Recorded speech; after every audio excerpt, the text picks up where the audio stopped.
Halo, selamat sore teman-teman. Masih bersama saya Yoga di Pambudi Channel. Sore ini kita akan membahas tentang servis agak berat ya. Ya, lumayan lah. Jadi ceritanya sore ini ada temen baru beli ya, Supra X125D yang karbu. Ini baru beli second. Ceritanya ini mau minta dicek karena dia baru dapat, dia minta dicek ya, mesin-mesinnya, karbunya dan lain-lain ya. Tadi sudah saya buka businya dan ternyata pembakarannya kurang bagus ya. Ya maklum lah, ini udah motor tua ya. Selanjutnya kita buka bagian manifoldnya karena rencananya motor ini akan saya buka headnya ya, mungkin kalau bisa sama bloknya juga, tapi lihat nantilah keadaannya gimana. Knalpot juga kita buka ya teman-teman, karena knalpot ini juga nempel di head tempatnya. Totalnya ada 2 baut di head, 1 baut di sekitar footstep dan di footstep belakang ada. Setelah karburator dan knalpot sudah lepas, kita coba buka penutup gear noken as ya. Ini bautnya di sini. Nah, kita buka aja. Setelah itu kita buka penutup rocker arm atau templarnya ya. Ini buat setelan templar di sini. Kita buka juga. Videonya beberapa ada yang saya percepat ya biar menghemat durasi.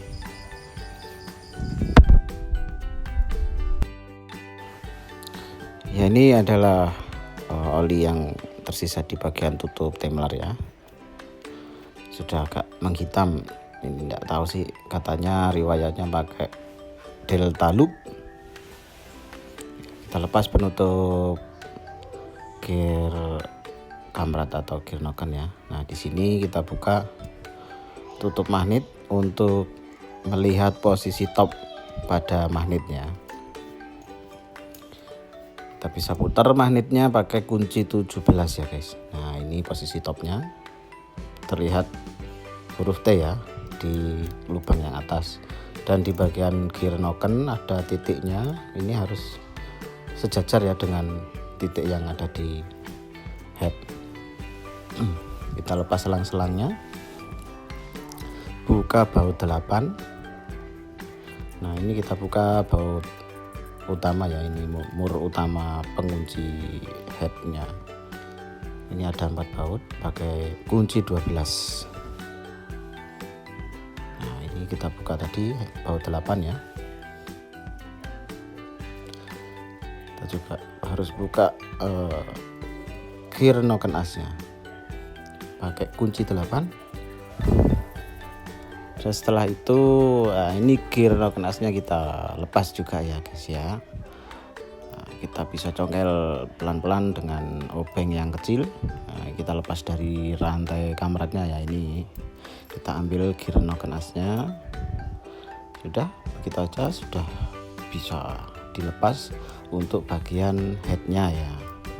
Kita congkel dengan obeng yang agak besar dikit. Ini biasanya kalau misalkan nggak dilem sih enak ya bukanya, nggak terlalu susah. Ini kayaknya dari pemilik sebelumnya atau bengkel sebelumnya pakai lem ya. Nah, itu sudah mulai terlihat terbuka ya. Nah, ini kita congkel dikit-dikit. Nah, kalau sudah begitu, sudah terbuka, tinggal cabut aja ya. Ini agak mentok ke filter tapi nggak apa-apa, ini bisa dicongkel dikit. Nah, ini selanjutnya kita buka bagian perpaknya ya, atau packingnya ya, packing head.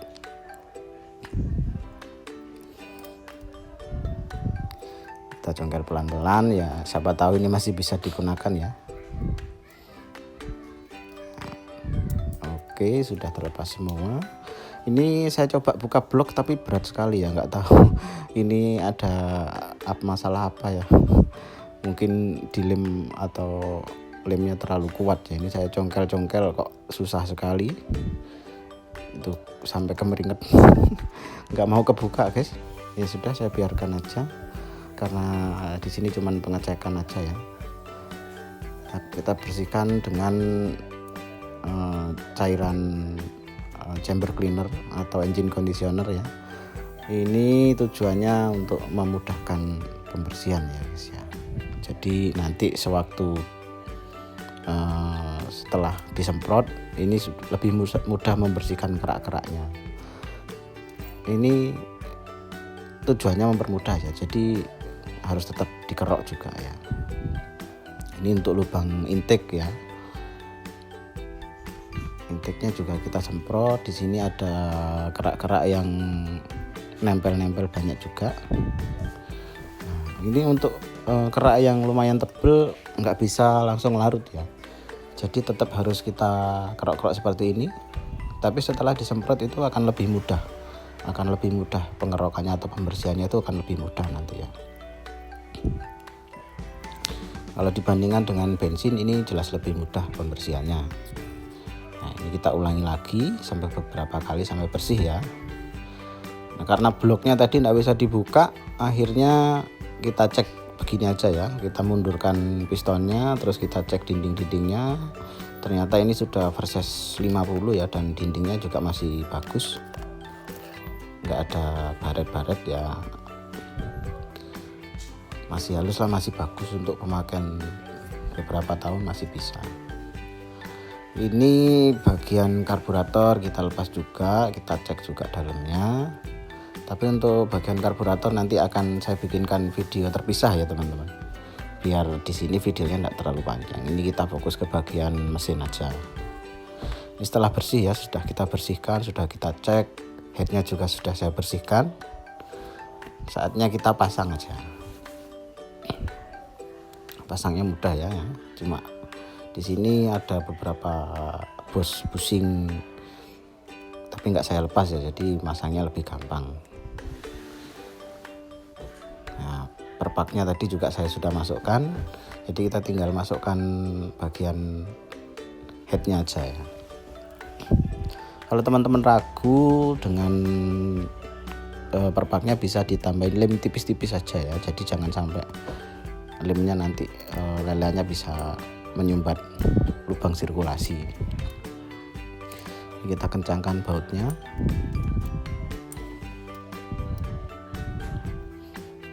Setelah bautnya kencang, pasang pasang bagian rantai kamrat dengan gear kamrat atau gear knocknya kita pasang ya. Untuk pemasangan ini posisi dari magnet atau piston harus pada posisi top ya, seperti tadi. Kita bisa intip dari lubang magnet ya, posisi top, dan posisi gear knocken harus sesuai atau sejajar dengan titik yang ada di head ya.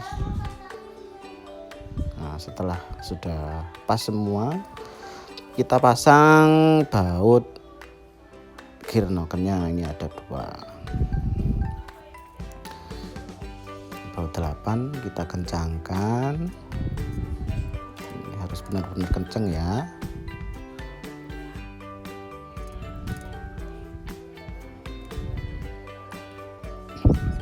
Oke, kita pasang baut samping ini, baut 8 ya. Kita kencangkan juga, jangan sampai ada kebocoran. Ini karbu sudah saya bersihkan ya teman-teman. Nanti video pembersihan karbu dan pengecekan bisa lihat di deskripsi atau di atas ini, linknya saya taruh. Kita kencangkan. Nah, ini tadi stud tensioner harus kita lepas ya,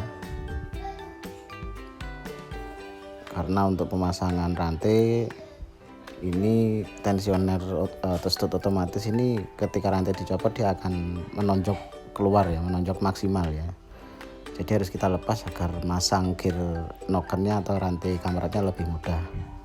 Nah, setelah itu ini kita pasang kembali ya. Nah di sini nggak boleh langsung kita tekan teman-teman, atau kita pasang baut dan langsung dikencengkan, nggak boleh ya, karena bisa berakibat ini patah bautnya, atau stutnya ini patah ya pada bagian lubang bautnya.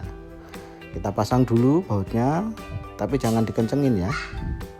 Kita pakai obeng min yang kecil, ada nah ini seperti ini contohnya, nggak boleh ya, nggak boleh langsung dikencengin ya.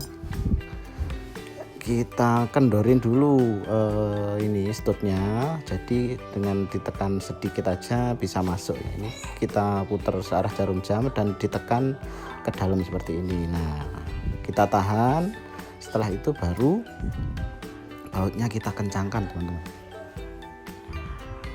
seperti itu ya. Jadi jangan dipaksa tanpa diputar dulu dalemannya tadi. Nah kalau udah rapet boleh dikencengin pakai kunci 8 ya teman-teman. Pastikan semuanya kenceng agar enggak merembes olinya. Nah, di atas itu ada baut penutupnya ya, jangan lupa dipasang juga. Pasang selang bensin dan selang ini apa ya, untuk suplai oksigen ke knalpot untuk mengurangi emisi ya. Nah, ini untuk keran bensin, ini yang menuju ke pembuangan atau knalpot ya. Ini pasang penutup gear noken. Ini baut penguncinya masuknya dari sebelah kanan ya teman-teman. Bautnya panjang nih ya, yang seperti ini bautnya. Ini dimasukkan dan dikencangkan atau diengkol dari sebelah kanan ya. Ini saya pindah dulu kameranya. Nah, masuk lewat situ, baut 10 ya ini ya, dikencengi, jangan terlalu kuat. Yang penting kenceng dan nggak merembes saja olinya, udah cukup. Ini karbu sudah saya bersihkan, tinggal dipasang aja ya. Videonya ada di deskripsi, sudah saya bikinkan video terpisah, atau klik link di atas ya. Setelah itu kencangkan baut-bautnya, baut filter, baut manifold yang ke intake. Jangan lupa dikencangkan, selang-selang jangan lupa dipasang juga ya.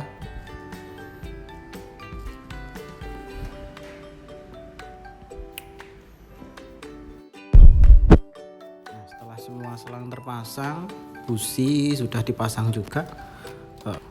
Untuk proses awal penyalaan gunakan sela kaki atau engkol dulu ya, pastikan nggak ada yang nyangkut. Setelah itu boleh digunakan double starter kalau akinya kuat.